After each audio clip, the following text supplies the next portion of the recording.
Notice અધિકારીઓને ફટકારી હતી, જેમાંથી એક અધિકારીને સસ્પેન્ડ કરવામાં આવ્યો અને એક આસિસ્ટન્ટ એન્જિનિયરને બરતરફ કરવામાં આવ્યો હતો। આ નિર્ણયને લઈને વડોદરા મહાનગરપાલિકાના આસિસ્ટન્ટ એન્જિનિયરિંગ વિભાગના લોકો આજે બદામણી બાગ ખાતે ભેગા થયા છે અને મોટા માથા બચી ગયા છે અને નાના કર્મચારીઓ આમાં ભોગ બન્યા છે તેવા આક્ષેપો કરી રહ્યા છે।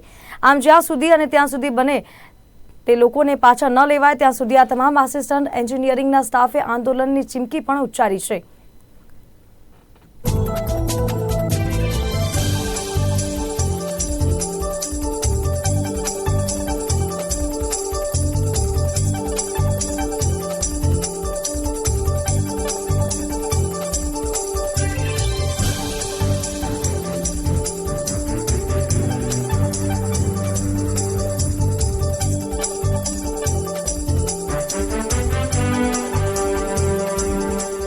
એન્જિનિયરોને બહાર આવવું એટલે પડ્યું છે કે જ્યારે પણ કોર્પોરેશનના કોઈ પણ પ્રોજેક્ટમાં કે કોઈ પણ બાબતમાં કંઈ પણ ઇસ્યુ ઊભા થાય છે ત્યારે મોટાભાગે ડબલ એનો જ ભોગ લેવામાં આવે છે અને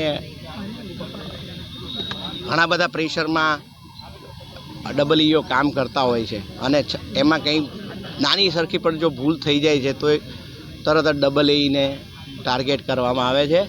અને અગાઉ પણ અમારી જે માગણીઓ હતી એ બાબતે પણ કોઈ પોઝિટિવ નિર્ણય કરવામાં આવ્યો નથી અને આજે હમણાં 2 એન્જિનિયરોને સસ્પેન્ડ કરવામાં આવ્યા છે, એકને ટર્મિનેટ કરવામાં આવ્યો છે। એ બાબતે અમે કમિશનરશ્રીને સિટી સાહેબને રજૂઆત કરવાના છીએ કે એ લોકોનું સસ્પેન્શન રદ કરવામાં આવે।